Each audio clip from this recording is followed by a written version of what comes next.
जय गुरुदेव। दूरदर्शी आवाज मासिक पत्रिका 1 अप्रैल 2022, पृष्ठ नंबर 13।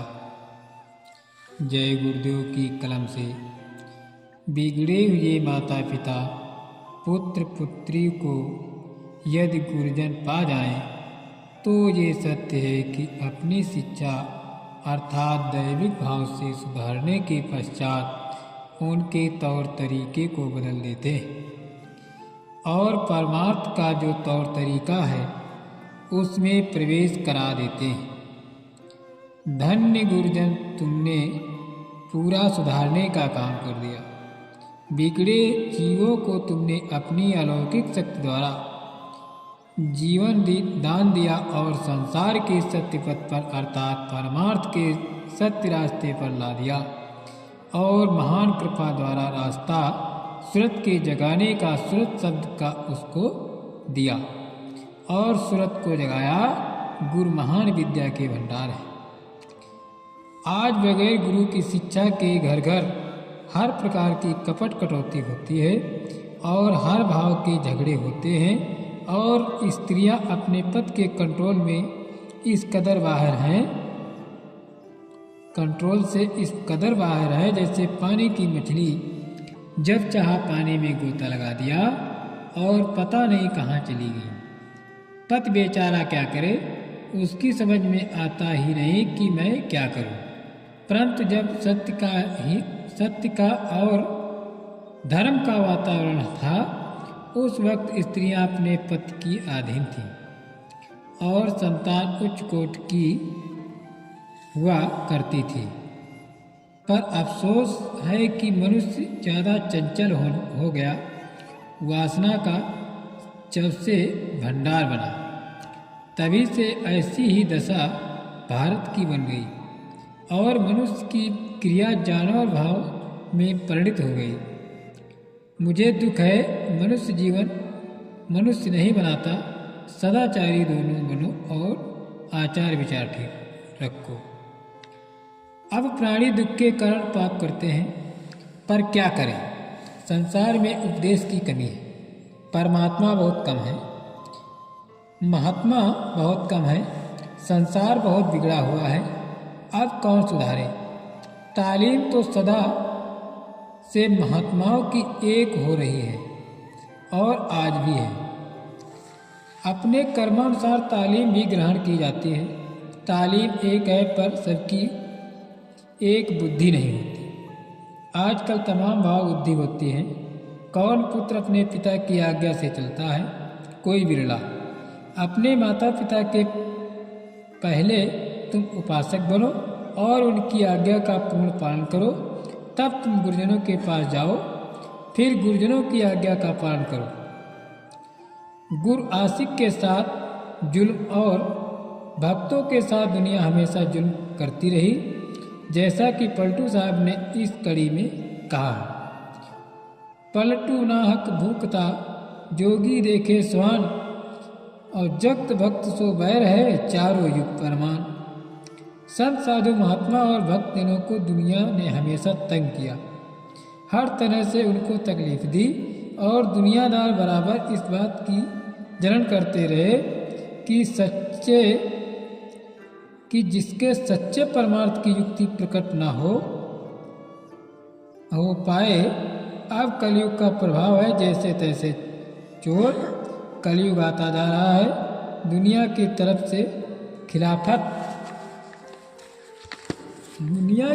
से खिलाफत और उपाधि बढ़ती और विरोध की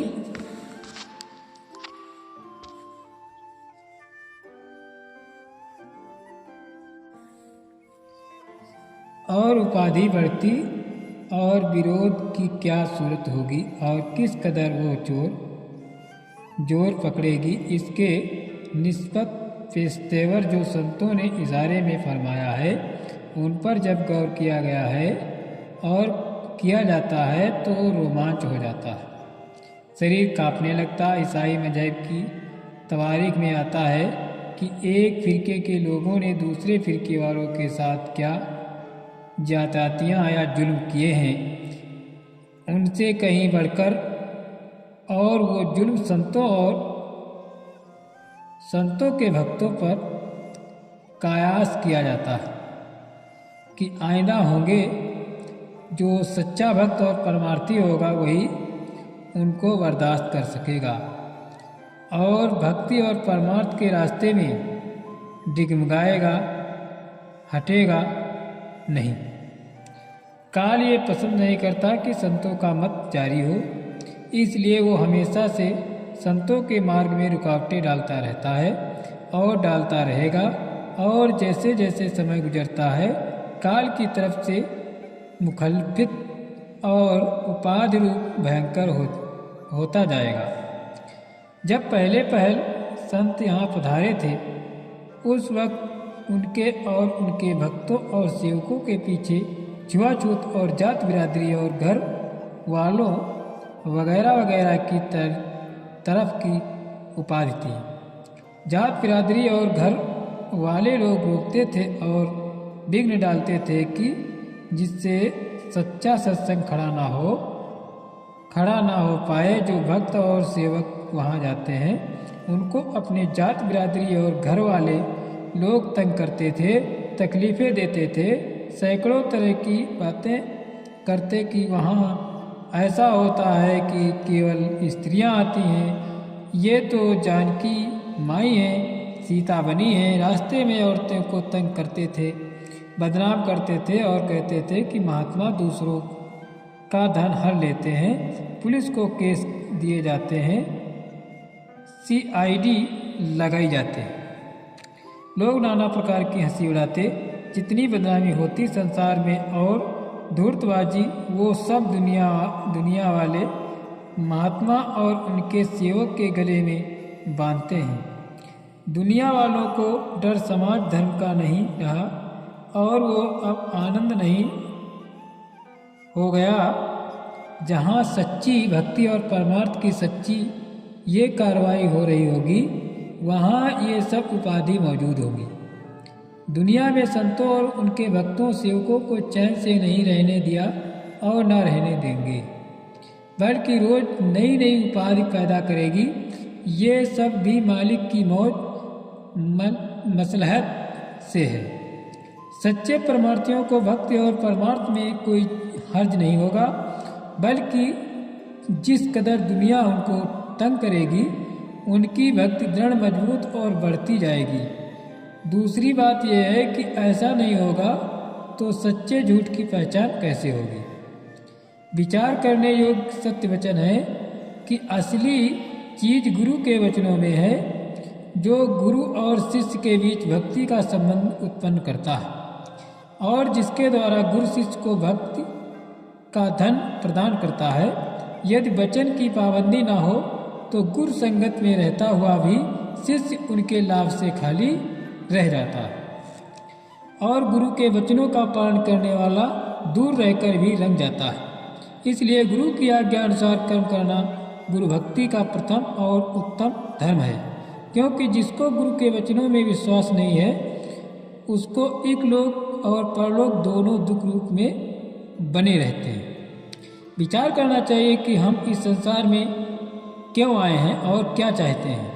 अगर हमको सुख की इच्छा है और उसी इच्छा को लेकर फिर रहे हैं तो वो सुख बाहर नहीं तुम्हारे अंदर है। संतों का कथन है कि ये जीव स्वयं सुख रूप है, तुम में सब शक्तियां भरपूर हैं, मगर भूल और भ्रम के कारण ये दुर्बल और कमजोर बना बैठा है। ये शक्ति कब प्राप्त होगी? जब ये गुरु के साथ संबंध पैदा करेगा, जब गुरु का आदर्श उसके सामने होगा और गुरु के सत्संग व बंधनों का लाभ इसको प्राप्त होगा, तो फिर संशय और प्रेम भ्रम की जड़ आपसे आप कट जाएगी और इसे अपने वास्तविक रूप का ज्ञान होने लगेगा। हीरा पड़ा बाजार में, छाल रहा लिपटाए, केतिक सौदा हरि गए, पार खलियान उठाए। मन तरंगे माने नहीं, चले बेढंगी चाल, सूरत दुखी रोती रहे, अंत पकड़ के काल। इसलिए प्रिय भाई बहनों, मेरे चैनल को लाइक, सब्सक्राइब, कमेंट अवश्य करें।